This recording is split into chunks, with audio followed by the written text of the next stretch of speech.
सद्गुरु ओम गुरु श्री गुरु गजानन सद्गुरु सच्चिदानंद गुरु सच्चिदानंद सच्चिदानंद गुरु सच्चिदानंद सच्चिदानंद गुरु सच्चिदानंद सच्चिदानंद गुरु सच्चिदानंद सच्चिदानंद गुरु सच्चिदानंद ओम गुरु श्री गुरु गजानन सद्गुरु ओम गुरु श्री गुरु गजानन सद्गुरु सच्चिदानंद गुरु सच्चिदानंद सच्चिदानंद गुरु सच्चिदानंद सच्चिदानंद गुरु सच्चिदानंद सच्चिदानंद गुरु सच्चिदानंद ओम गुरु श्री गुरु गजानन सद्गुरु ओम गुरु श्री गुरु गजानन सद्गुरु सच्चिदानंद गुरु सच्चिदानंद सच्चिदानंद गुरु सच्चिदानंद सच्चिदानंद गुरु सच्चिदानंद सच्चिदानंद गुरु सच्चिदानंद सच्चिदानंद गुरु सच्चिदानंद ओम गुरु श्री गुरु गजानन सद्गुरु ओम गुरु श्री गुरु गजानन सद्गुरु सच्चिदानंद गुरु सच्चिदानंद सच्चिदानंद गुरु सच्चिदानंद सच्चिदानंद गुरु सच्चिदानंद।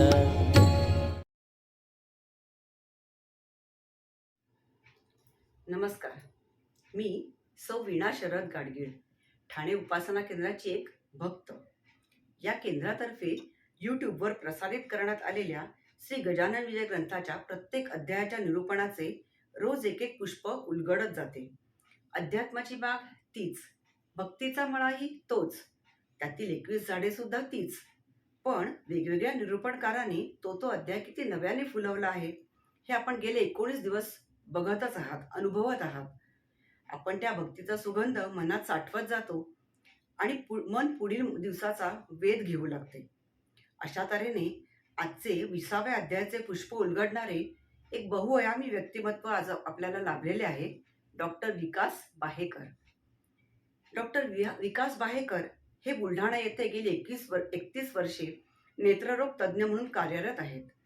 तसेच बुलढाण्याचे Shivaji junior college येथे MSc साठी प्राध्यापक म्हणून ते काम करतात। डॉक्टर बाहेकर यांनी मराठी लिटरेचर, हिस्ट्री आणि फिलॉसॉफीमध्ये MA केले आहे।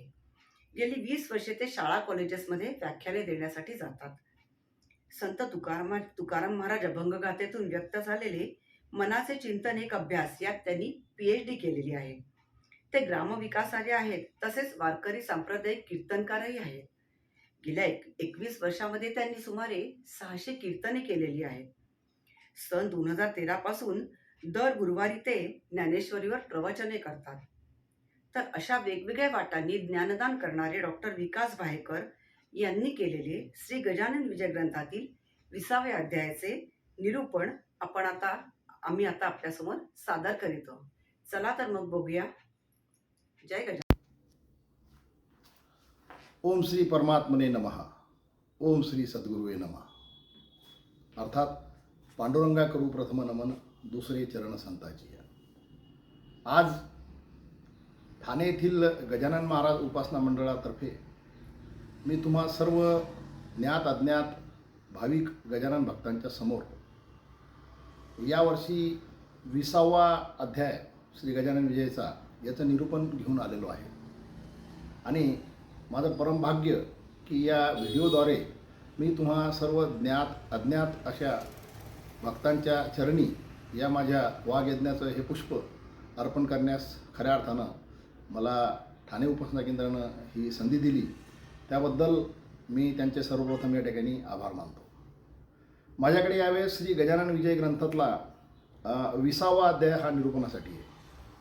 20वा अध्यायाचा विचार जर आपण केला तर हा समाधी उपरांत अशा प्रकारचा चिंतनाचा विषय आहे। त्याच्यामध्ये महाराजांचं समाधी उपरांत बऱ्याच भक्तांना दर्शन झालं त्याच्यामध्ये बरेचसे चमत्कार आहेत आणि याला एकंदर आपण लीला संग्रह असं म्हणू शकतो.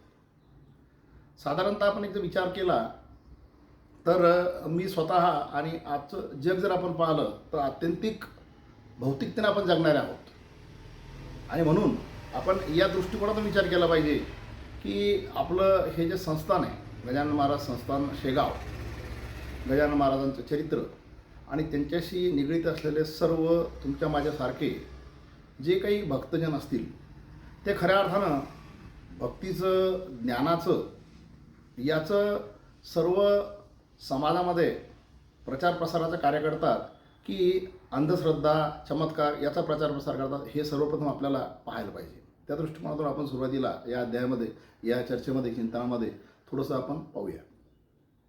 महत्त्वाची गोष्ट अशी आहे की चमत्काराची आवश्यकता असते का?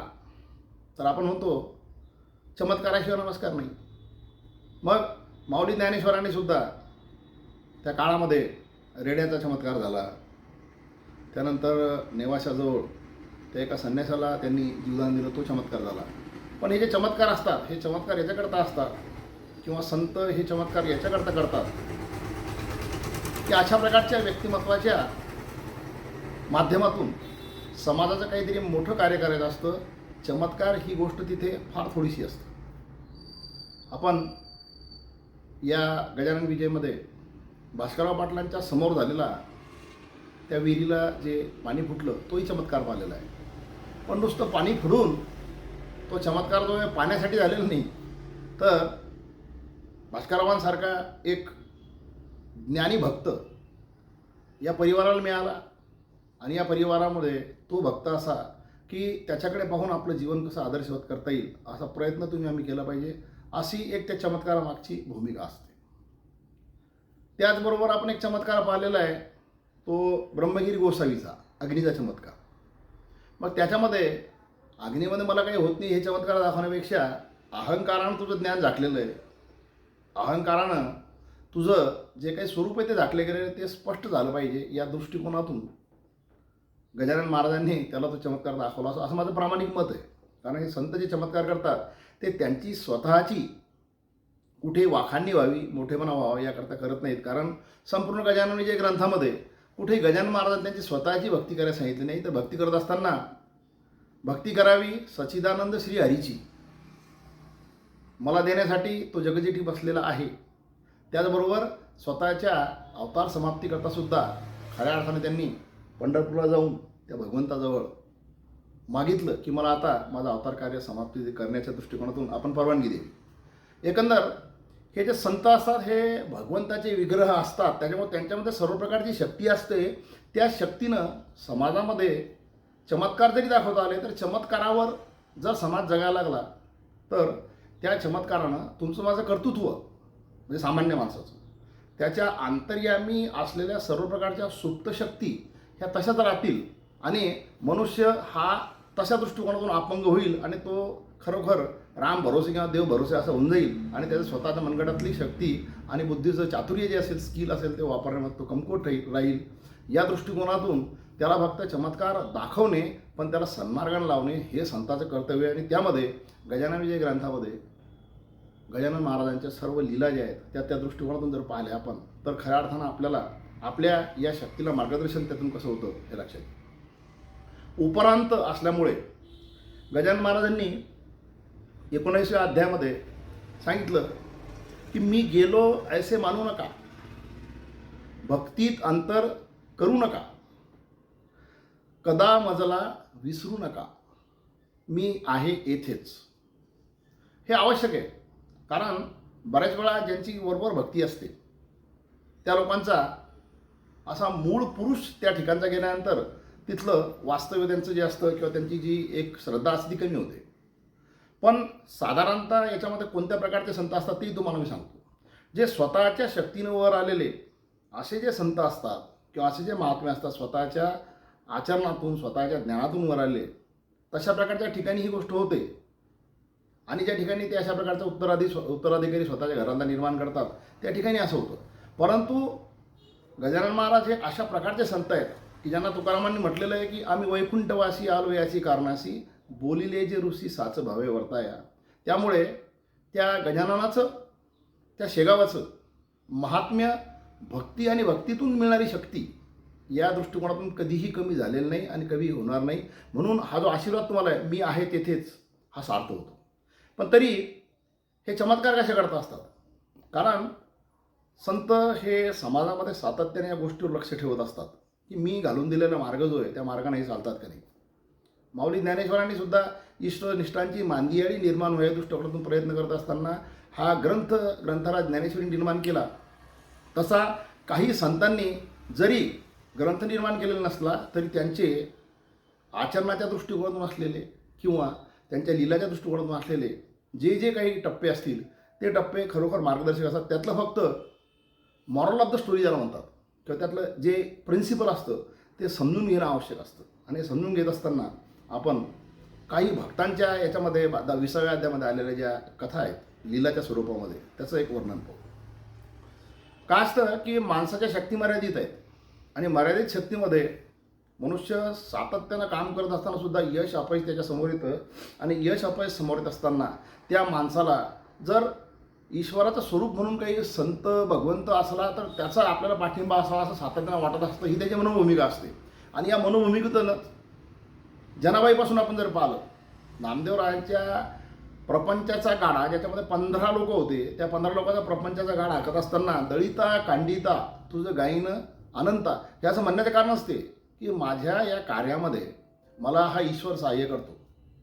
ईश्वराने सहाय्य किती केलं याचा आपल्याला प्रूफ पाहण्याची गरज नाही, पण तिनं कार्य करत गेलं आणि ईश्वराचं नाव घेतल्यामुळे तिचं कार्य सोपं होत गेलं. मग अशा प्रकारच्या घटना जर तुम्ही पाहत गेले तर छोट्या छोट्या घटना आपल्याला अशा मनोभूमिकेतून तयार झालेल्या 20व्या अध्यायामध्ये सापडतात. त्याच्यामध्ये सगळ्यात पहिले गणपत काठोडे नावाचा एजंट जो आहे त्याची कथा आहे. हा गणपत काठोडे जो आहे तो त्या काळातल्या तो रॅलीज म्हणजे किंवा रायली जीन म्हणतात त्याचा एजंट होता. आणि त्याला मनापासून काय वाटायचं की मी महाराजांच्या समाधीचं म्हणजे अर्थात उपरांत आहे महाराजांच्या समाधीचं मी अभिषेक करावा, काही ब्राह्मण भोज द्यावं. आता दातृत्व माणसाचं ज्यावेळेस वाढतं की नाही त्यावेळेस त्याच्या अंतर्यामी असलेल्या सर्व प्रकारच्या सुप्त गुणाला खऱ्या अर्थानं एक लौकिक आणि एक लकाकी प्राप्त होत असते. हे लक्षात ठेवणं आवश्यक आहे.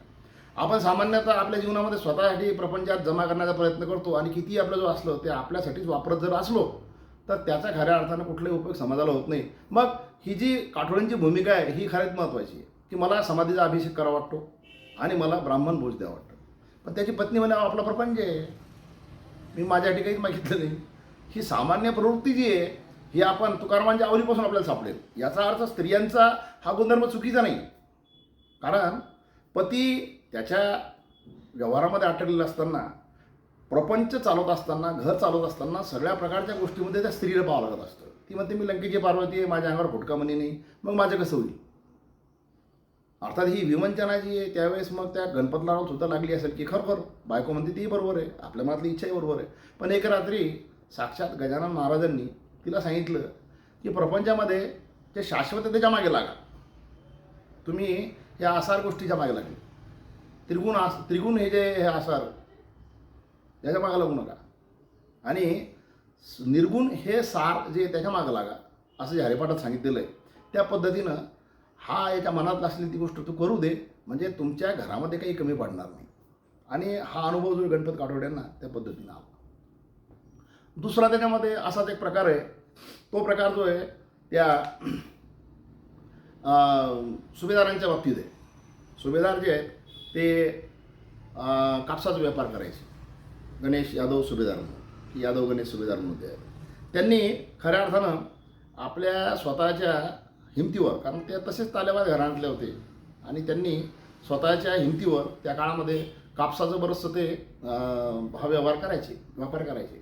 त्या व्यापारामध्ये त्यांना त्या काळामध्ये 10,000 रुपयाची तूट आली होती आणि मनातून धास्तलं होतं. पण आजच्या काळामध्ये कुठेही पहा आपण काय करतो की एखादा दुसरा व्यवहार करण्याचा प्रयत्न करत असतो. त्याच्यामध्ये कुठं अशी अडचण जर आली तर कठीण होऊन जातं. आणि म्हणून त्या काळामधली 10,000ची जी तूट आहे ती तूट भरून काढत असताना यादव गणेश सुभेदार जे ते परेशान झाले. आणि वर्धेला ते त्या निमित्तानंच गेलेले असताना, त्यांचं गाव हिंगणी तिथंच आहे वर्धेच्या जवळ, तिथं गेलेले असताना आणि त्यांचे मित्र जे येतं विनायकराव आसिरकर यांच्या वस्तीवर ते बसलेले असताना त्यांच्या वस्तीवर एक असा भिकारी तिथं आला आणि तो भिकारी पाहिल्यानंतर भिकारी पाहिल्यानंतर हे प्रत्यक्ष भेट आहे.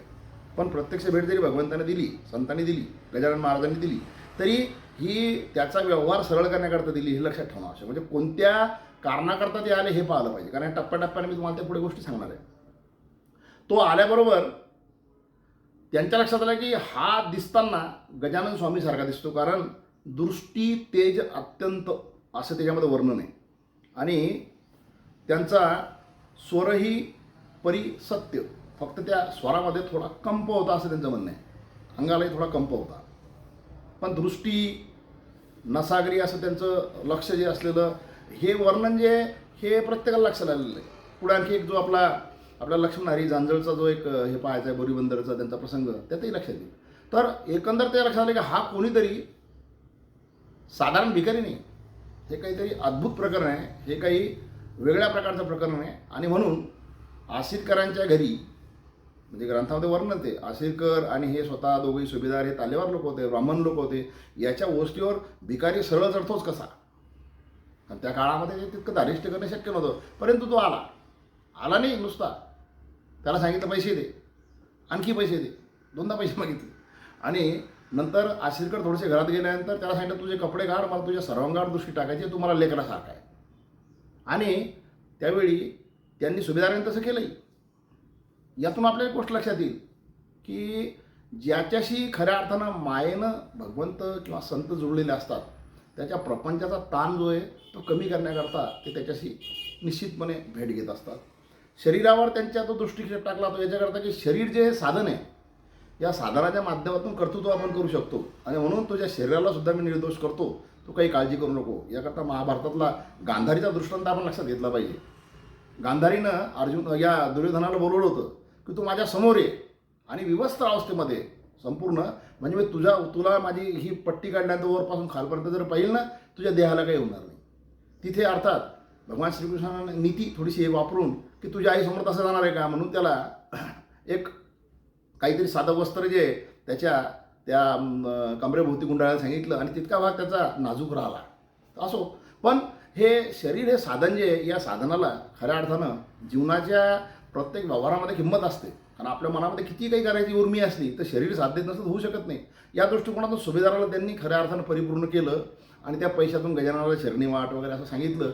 आणि त्याच दिवशीच्या बाजारामध्ये योगायोग असेल, पण यादव गणेश सुभेदार यांना फायदा झाला. ह्या गोष्टी याच्याकरता असतात की असे पिलर्स जे असतात, म्हणजे काठोळेसारखे किंवा सुभेदारांसारखे, हे त्या प्रपंचाला लागत असतात.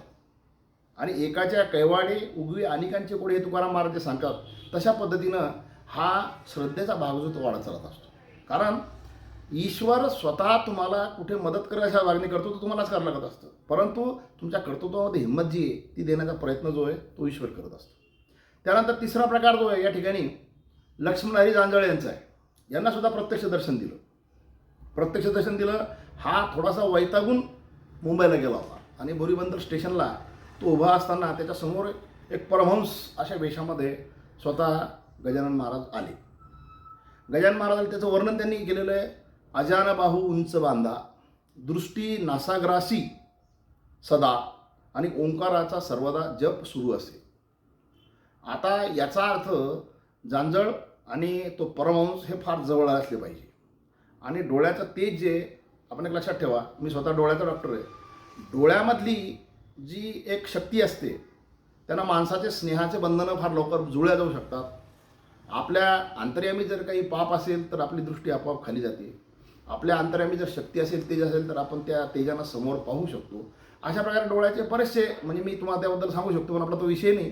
पण या जंजाळाला सुद्धा या व्यक्तीमध्ये काहीतरी गजानन महाराजाचा भास झाला आणि नंतर महाराजांनी त्याचं कन्फर्मेशन केलं. ते कन्फर्मेशन असं केलं की हा वैतागून आलेला होता. म्हणजे प्रपंचामध्ये जी सुभेदाराची गत होती ती त्याची गत होती. वैतागून आलेला व्यक्ती जो हा काही करू शकतो. क्षणाचा टल जर हे झाला थोडासा तो काही करू शकतो. वैताग कमी गेला तर हा कर्तृत्वात पक्का हे महाराजांना कदाचित खात्री असेल म्हणून ते भेटले असतील, एरवी भेटणार नाहीत.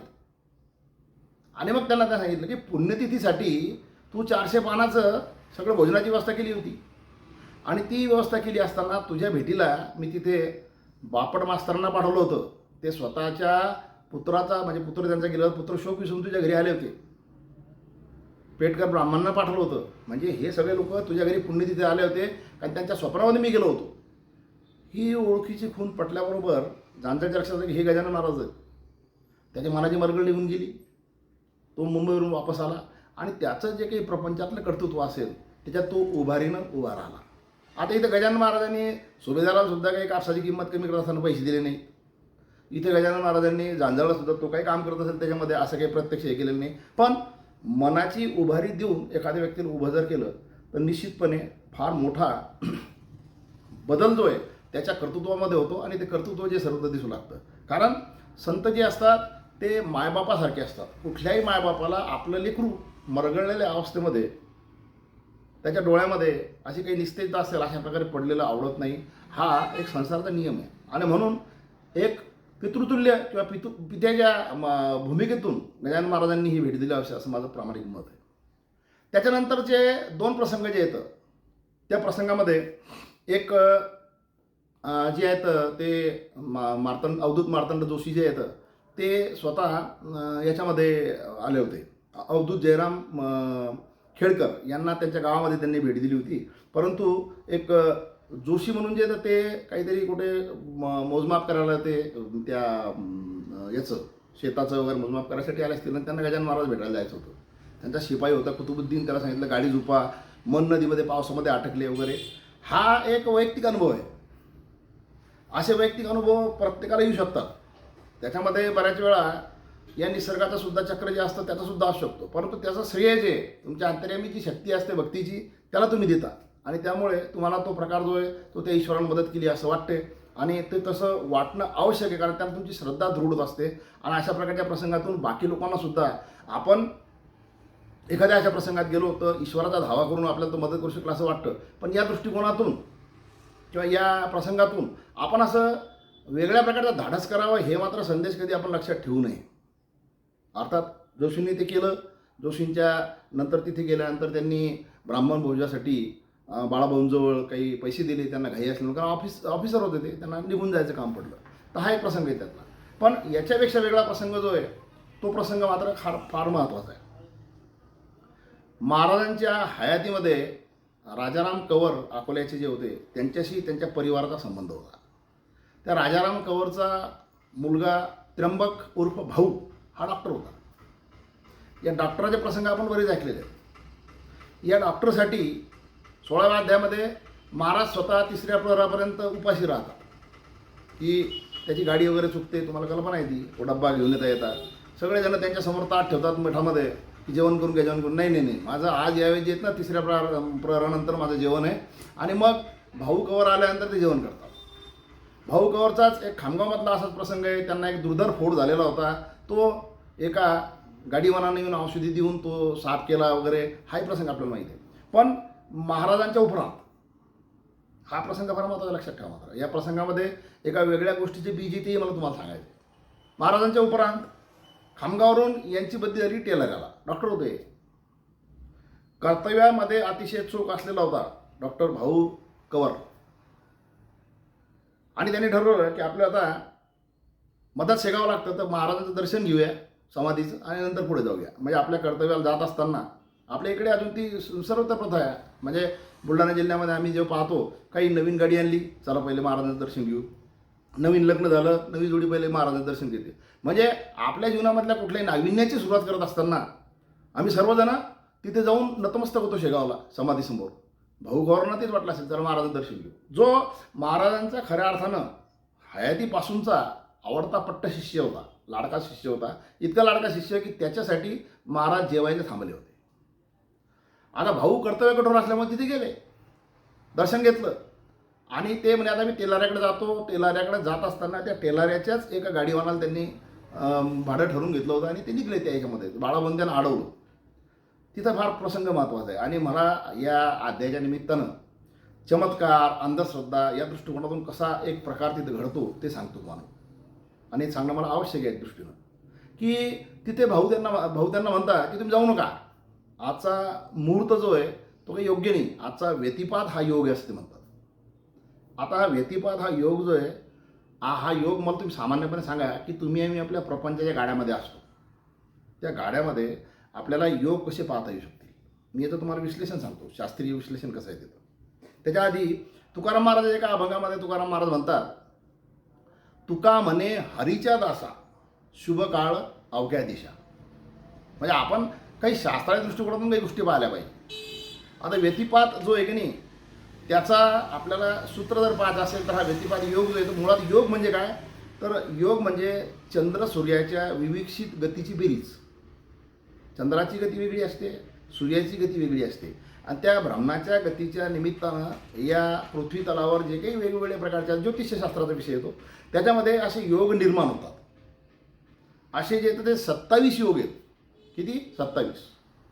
म्हणजे 27मध्ये हा व्यतिपात आणि एक वैघृती हे 2 अशुभ योग मानले जातात. फक्त मग तुम्ही प्रामाणिकपणे सांगा, आजच्या या मॉडर्न युगामध्ये जिथं आपण मोबाईलशिवाय जगू शकत नाही, जिथं आपले लेकरं आजकाल जे येतं ते घर बसल्या बसल्या वर्क फ्रॉम होम करतात 13-13 तास, बरं का. आपण सगळ्या नेटफ्लिक्स वगैरेच्या सिरियल पाहतो, तिथे बेटाईम आपण काही खातो. अभक्ष भक्षण अपेयपान हे आपल्या जीवनाचं फार मोठं एक म्हणजे हे झालेलं आहे. काय म्हणतात त्याला, आपल्या जीवनाचा एक तो म्हणजे खाण्यापिण्याचा आपला एक भागच तसा झालेला आहे.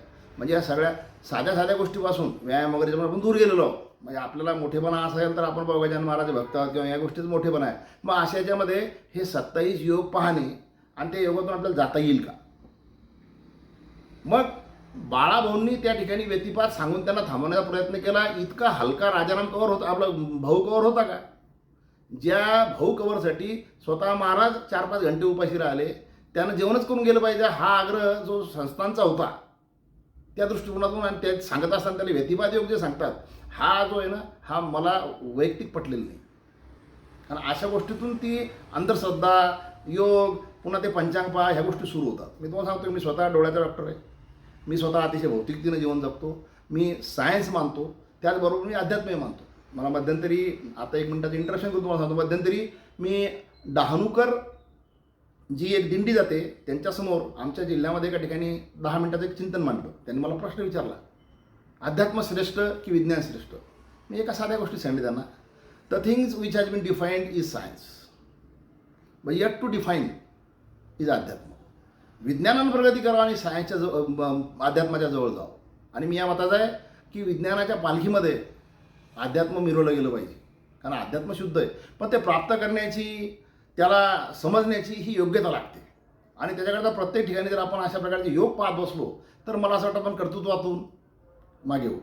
आणि कर्तृत्वातून मागे गेल्यानंतर आपल्या या समाजावर, म्हणजे महाराष्ट्रीयन समाजावर, आपल्या या देशावर हा जो एक वेगळ्या प्रकारचा शिक्का बसलेला आहे अंधश्रद्धेचा असा वगैरे, तो जास्त प्रमाणात गड होईल असं मला वाटतं. माझं वैयक्तिक मत आहे अर्थात.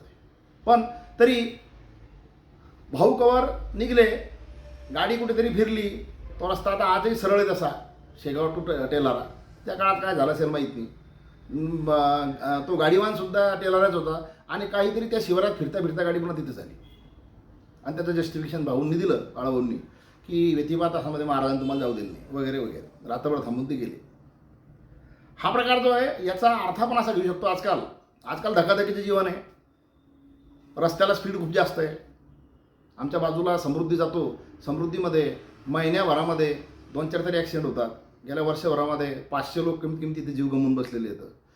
अशा याच्यामध्ये रात्रीच्या बेफान ड्रायव्हिंग जे आहेत त्या टाळण्या दृष्टिकोनातून जर तुम्ही याचा उपयोग घेतला, की बाळाभाऊंनी रात्री डॉक्टर भाऊ कवरला जाऊ दिलं नाही त्या काळामध्ये, हा इतका सल्ला देण्याकरता प्रत्येकाने मानला तर मला वाटतं तो एक योग्य पद्धतीत होईल. कारण त्याच्यामधला योग वगैरे गोष्ट जी व्यतिपात वगैरे आणि वैकृती वगैरे याच्याकरता मी काही जास्त स्वतः मनापासून काही त्याला मी मानत नाही. इतरही बरेचसे ते आहेत, ते आपण त्याचं शास्त्रीय विश्लेषण पाहू शकता. आपण आपल्या स्वतःच्या बुद्धीने त्या गोष्टी मानू शकतो. पण मी माझं वैयक्तिक मत या ठिकाणी मांडलं. कारण काय की आपण खऱ्या अर्थानं अध्यात्म जगत असताना त्याच्यामधली शुद्धता आपल्या बुद्धीमध्ये येण्या दृष्टिकोनातून वैज्ञानिक परिमाण जे येतं ते वापरले पाहिजे, की असं शक्य होऊ शकतं का. असो, त्याच्यानंतर याच्यामध्ये 2-3 प्रसंग जे येतं ते खऱ्या अर्थानं जे येतं ते त्या परिवाराशी निगडीत आहेत. रामचंद्र पाटील 1913 पासून 1928पर्यंत संस्थांचे अध्यक्ष होते.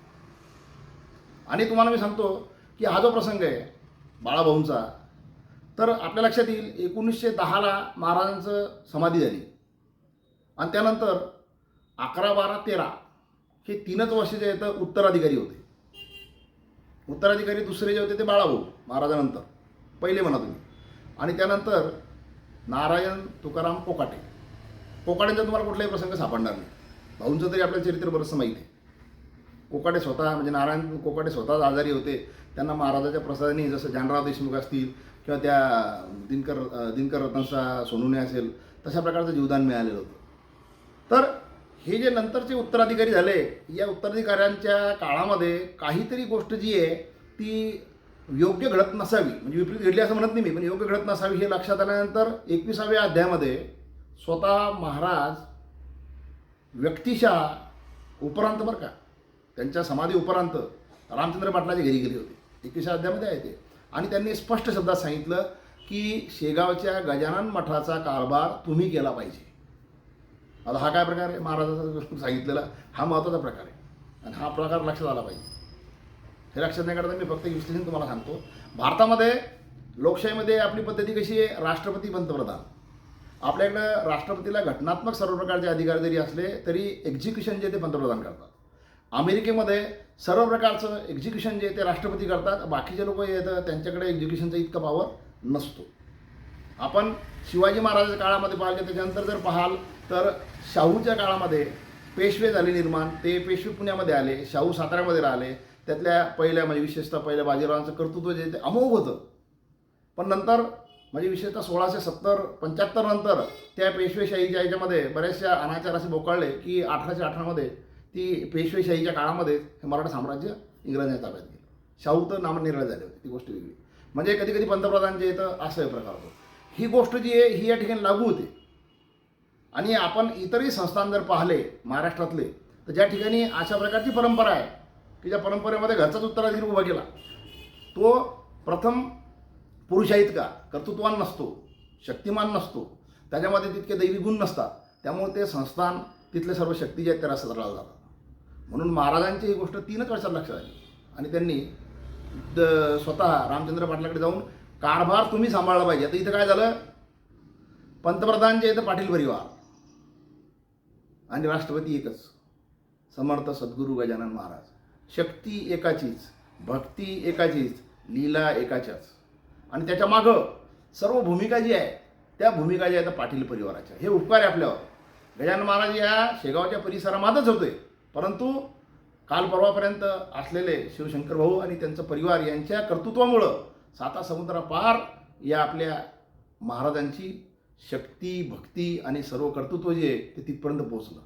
कारण राष्ट्रपतीची शक्ती जी आहे ती पेशव्यांनी किंवा पंतप्रधानांनी तशा पद्धतीने पोहोचली मौन राहून, कारण ते पाटील होते. म्हणून मला असं वाटतं की या अध्यायामध्ये रामचंद्र पाटलाचा जो काही प्रसंग घेतलेला आहे, विशेषतः त्यांची मुलगी चंद्रभागाबाई, ती चंद्रभागा जी आहे तिला म्हणजे ती बोंद्रेंच्या घरी दिली होती. चंद्रभागा सदूजी बोंद्रे जे आहेत त्यांची ती पत्नी होती, लाडेगाव म्हणून तिथली. तिला बाळंतपण झाल्यानंतर, कष्टानं बाळंतपण झालं, त्याच्यानंतर तिला नवज्वर, नळसंग्रहिणी, क्षयरोग अशा प्रकारचे वेगवेगळे रोग त्यावेळेस सांगितले गेले आणि सगळे वैद्य वगैरे फसले. त्यांना त्यात काही यश मिळालं नाही. त्या बाईची तब्येत सारख्या बिघडत असायची आणि तिला अशक्तपणा सगळा आला. त्यावेळेस रामचंद्र पाटलांनी, आता हा परिवार रामचंद्र कृष्णाजी पाटला म्हणजे कृष्णाजी पाटलाचा मुलगा, त्यांनी सांगितलं की ही माझी मुलगी म्हणजे मी त्यांचा मुलगा आहे भगवंताचा, ही माझी मुलगी म्हणजे त्याची नात आहे, हिची काळजी आता तूच घे. वैद्य एक गजानन. इथं खऱ्या अर्थानं एक गोष्ट महत्त्वाची आहे, ती तुमची अंतर्यामी असलेली सद्भावाची किंवा त्या भक्तीची स्ट्रेंथ किंवा ताकद किती आहे त्यावर तुम्ही तो विश्वास ठेवू शकता. पाटील परिवार म्हणून त्यांनी प्रयत्न केले असला भाग नाही, त्यांनी सर्व प्रकारचे प्रयत्न केले, पण कुठलेही यश येत नाही असं लक्षात आल्यानंतर त्यांनी वैद्य एक गजानन अशा पद्धतीने ते सांगितलं, आता तू काही करू नको, बाकी तू दररोज उठायचं, शुचिर्भूत व्हायचं, समाधीला प्रदक्षिणा करायची, तिथला अंगारा लावायचा आणि महाराजांच्या पायाचं तीर्थ जे आहे ते प्यायचं. ती कन्या जी आहे ती सदृढ झाली. पण त्याच्यामध्ये 2 फॅक्टर असतात, मी डॉक्टर असताना तुम्हाला सांगू शकतो. कधी कधी या तरुणपणी त्या स्त्रीला तिच्या शरीरानं सुद्धा तशी साथ दिली असली पाहिजे आणि काही रोग जे असतात ते काही कालांतरानंतर हळूहळू त्याचा प्रभाव कमी होत असतो. परंतु निश्चितपणे त्या परिवाराची श्रद्धा तितकी होती. म्हणजे तुमच्या अंतर्यामी माझ्या अंतर्यामी असलेली श्रद्धा जी आहे, म्हणजे वैद्याचं औषधीसुद्धा काम करत असताना काय असतं माहिती आहे का, की डॉक्टर म्हणतात आय ट्रीट ही क्युअर्स. त्या हीवर लक्ष ठेवावं लागत असतं. तीच गोष्ट रामचंद्र पाटलांनी केली आणि त्या परिवाराला लक्ष देणं त्याचं कामच होतं गजानन महाराजाचं. गजानन महाराजांना लक्ष देणारे ते कोण देईल. म्हणून त्या प्रसंगामध्ये मला 2 गोष्टी जाणवतात की चंद्रभागाबाई ही तरुण असल्यामुळे तिच्या शरीरांसुद्धा रिस्पॉन्स दिला असेल, त्याचबरोबर महाराजांबद्दल अशी त्यांची श्रद्धा यांना औषध जे आहे ते दुप्पट वेगाने काम केलं असेल आणि ती सुरू झाली तिच्या आयुष्यामध्ये, प्रपंचामध्ये सुरू झाली. तिच्यानंतर दुसरा प्रकार त्याच परिवारामध्ये जानकाबाई ही रामचंद्रांची पत्नी. तर तिला वाताचा प्रकार बळवता मेंदूत घुसला आणि मेंदूमध्ये मग भ्रमिष्ठासारखी करायला लागली. ती भ्रमिष्ठासारखी करत असताना कधी जेवत बसायची, कधी उपाशी झोपायची, अशा प्रकारचे प्रकार सुरू झाले. लोकांनी पाटील परिवार म्हणल्यानंतर पैसा म्हणतात त्यांना लुटायला सुरुवात केली. कुणी करणी केलं म्हणतं, कुणी चेकटूक केलं म्हणतं, मग कोणता देवऋषी येतो, हे करतो ते करतो. सगळे प्रकार पाहिले. सगळे प्रकार भौतिकात ते पाहतात, मात्र ते पाहावं लागत असतात. ते पाहिल्याशिवाय तुम्हाला एकदम असं जाता येत नाही भगवंताकडे. म्हणजे सगळं भगवंताकडे सोडून दिल्यानंतर तसं जमणार नाही. देरे हरी पलंगावरी जमत नाही. आपण सगळे भौतिकातले सगळे प्रयत्न केले पाहिजे आणि मग त्याच्याकडे पाहतो, मदत करतोच, निश्चितपणे मदत करतो. आणि मग हा सगळा प्रयोग झाल्यानंतर बराचसा त्याच्यामध्ये आर्थिक भुर्दंड बसल्यानंतर स्वतःची पत्नी अडचणीत असताना तिथं मात्र रामचंद्र कृष्णाजी पाटील परत म्हणतात महत्त्वाची गोष्ट की ही तुझी सून आहे, आता हिला काय करायचं तू पहा. हिला जर काही झालं तर माझ्यापेक्षा तुझ्या स्वतःच्या नावाला बट्टा लागेल आणि तो बट्टा लागेल. म्हणून त्यांनी सांगितलं आता तू दुसरं काम नाही करायचं, उठायचं, सुचिरभूत व्हायचं आणि दररोज समाधीला फेऱ्या मारायच्या. समाधीला तू प्रदक्षिणा करत राहा, आपोआप तुला ती शक्ती मिळेल. याची गंमत अशी असते, हा प्रकार काय हा समजला पाहिजे, सायंटिफिकली हा समजला पाहिजे. कर्लिनियर नावाचा एक रशियन फोटोग्राफर होता. त्याच्या फोटोग्राफीमध्ये त्याला ह्या गोष्टी लक्षात आल्या की प्रत्येक व्यक्तीच्या भोवती अशा काही इलेक्ट्रोमॅग्नेटिक फील्ड, ज्याला आपण आरा म्हणतो, अशा प्रकारचा असतं. आणि तो आरा जो आहे तो माणसाच्या त्याच्या मानसिक अवस्थेनुसार कमी जास्त बदलत चालतो. आणि त्यातून ज्या ठिकाणी अशा प्रकारचं ईश्वरी तत्व असतं, समाधीनंतर महाराजांचे तत्व जे, त्या ठिकाणी ती हिलिंग पॉवर असते. म्हणजे जसं आपल्या मोबाईलला आपण आपल्या चार्जरकडून चार्ज करून घेतो, त्या पद्धतीनं ते हिलिंग पॉवर असलेल्या ठिकाणी तुमच्या माझ्या अंतर्यामी असलेल्या या आराची विकनेस जी आहे, ज्याला आम्ही शास्त्रीय भाषेत इम्युनिटी म्हणतो, ती जी कमी झालेली असते ती तिथं भरून निघते. आपल्या साधी एक गोष्ट माहिती आहे, तुळशीच्या भोवती फिरल्यानंतर ओझोनचं प्रमाण जास्त भेटतं.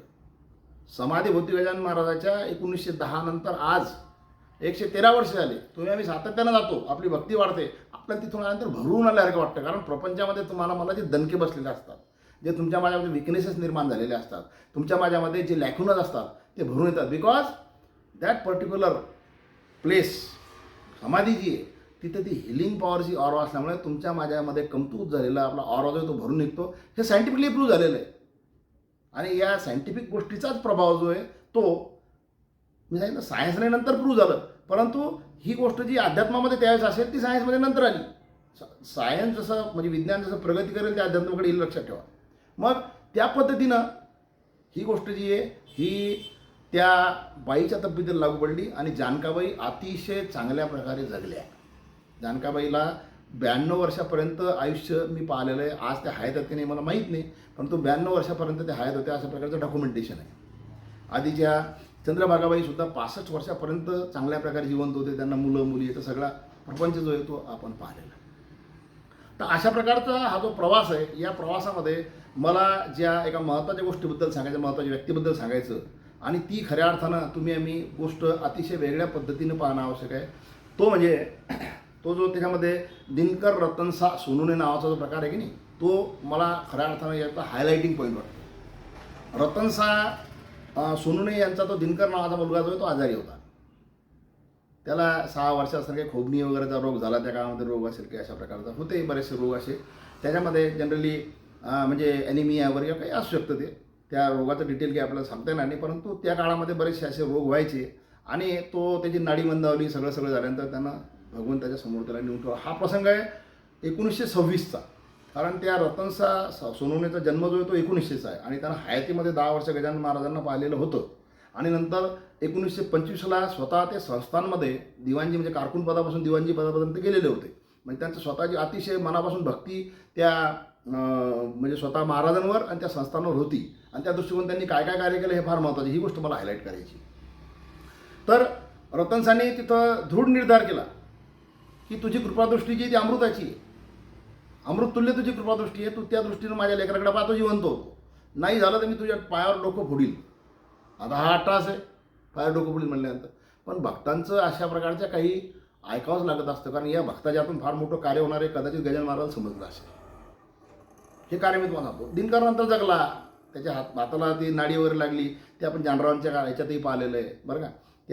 ते एका कानातला छर्रा काढला तिथे पाहिलेलं. त्या गोष्टी होतात छोट्या मोठ्या. दिनकर जगला, 6 वर्षांतर पुन्हा मृत्युमुखी पडला तो. 6 वर्ष जगला तो. संत हे गंडांतर टाळतात. संत हे ईश्वराच्या सिस्टीममध्ये कोणत्या प्रकारचे इंटरफेरन्स करत नाही. ओनली एक्सटेन्शन बरं का. नो इंटरफेरन्स, ओनली एक्सटेन्शन, हे ध्यानात ठेवा. महत्त्वाची गोष्ट आहे.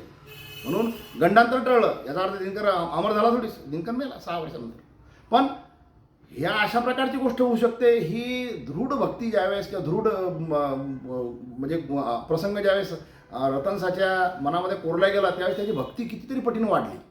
आणि मग त्याच्या लक्षात आलं की हा जो संत आहे, या संताचं चरित्र निर्माण झालं पाहिजे. लक्षात घ्या तुम्ही. आता हे चरित्र निर्माण झालं पाहिजे म्हणून 1926 पासून रतनसाने एक प्रयोग चालू केला. तो स्वतः दिवाणजी होता. मंदिरामध्ये बसवलेल्या त्या काळातल्या सगळ्या फाश्या ज्या त्या नंदुरबारवरून त्यांनीच आणल्या होत्या. कळसाला बसवलेला सोन्याचा पत्रा मुंबईहून त्यांनीच आणला होता बरं का. अतिशय देखरेख वगैरे चोख असलेले. 1980 त्यांचं निधन झालेलं आहे.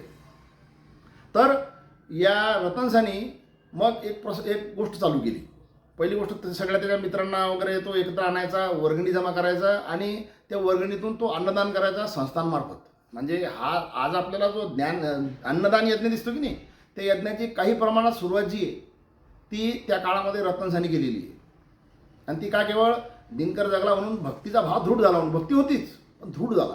मी सांगितलं सुरुवातीला की काही लोकांकडून कार्य करून घ्यायचं असतं, पण याच्यापेक्षा मोठं महत्त्वाचं कार्य तुम्हाला मला जे समजलं पाहिजे. आणि तुमच्या माझ्यापर्यंत गजानन महाराज प्रत्यक्ष आले ते खरं कार्य. मग यांनी काय केलं की गजानन महाराजाच्या संपर्कात असलेले, त्या काळामध्ये हयात असलेले जितके काही त्यावेळेचे त्यांचे शिष्य असतील, भक्त असतील, ज्यांचे प्रसंग आला असेल, त्या सर्वांचा या रतनसानी इंटरव्ह्यू घ्यायचा आणि त्याच्या नोंदी तयार करायच्या आणि मोठं बाळ तयार केलं आहे. लक्षात घ्या, ही गोष्ट आहे 1926ची. स्वतः रामचंद्र पाटील जे इथं 1913 अध्यक्ष झाले होते.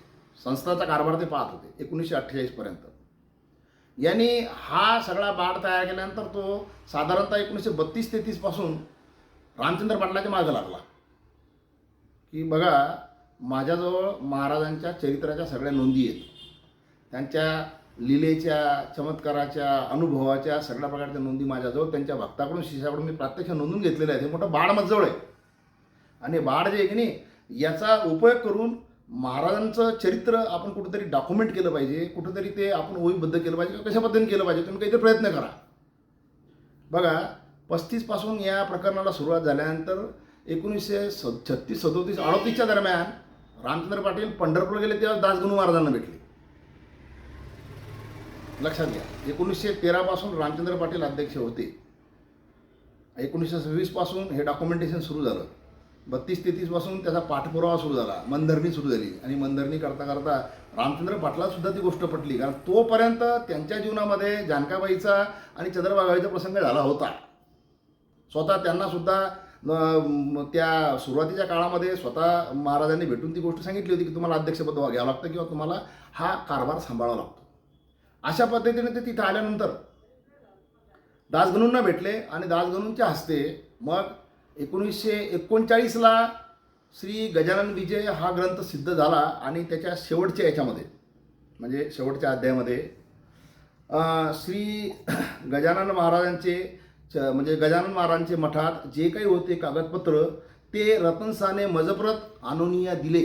अशा प्रकारचं एक ओळी जी आहे ती 21व्या अध्यायात 248 क्रमांकाची. हा तो रतनसा सोनू नये. म्हणजे मला असं वाटतं 20व्या अध्यायाचं जर खऱ्या अर्थानं अर्क काढायचा असेल तर त्याच्यामध्ये रतनसाचं चरित्र जे आहे ना ते आपण समजून घेतलं पाहिजे.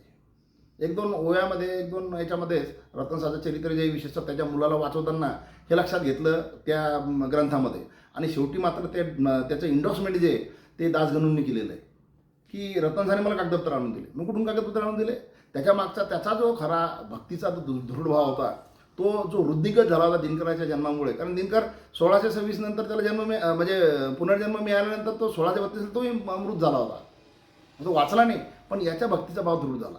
म्हणून आता शेवटी मी तुम्हाला महत्त्वाचं उपसारामधली गोष्ट सांगतो की हे ज्या चरित्रामध्ये उपरांत मृत्यूपरांत किंवा समाधी उपरांत जे काही दर्शन स्वप्नात लीला किंवा अशा प्रकारच्या जे काही गोष्टी होतात या सर्व गोष्टी ज्या असतात त्या भक्ती दृढ करण्याकरता असतात. कारण तशा प्रकारच्या व्यक्तीकडून प्रपंचामध्ये समाजामध्ये किंवा त्या भक्तीची महती जी येते सर्वांपर्यंत पोहोचण्याच्या दृष्टीकोन काहीतरी कॉन्क्रीट वर्क किंवा कार्य करून घ्यायचं असतं आणि त्या दृष्टिकोनातून याच्यामध्ये आपण या गोष्टी पाहिल्या असतील. वैयक्तिकदृष्ट्या काही लोकांना त्याचा फायदा झाला, काही लोकांची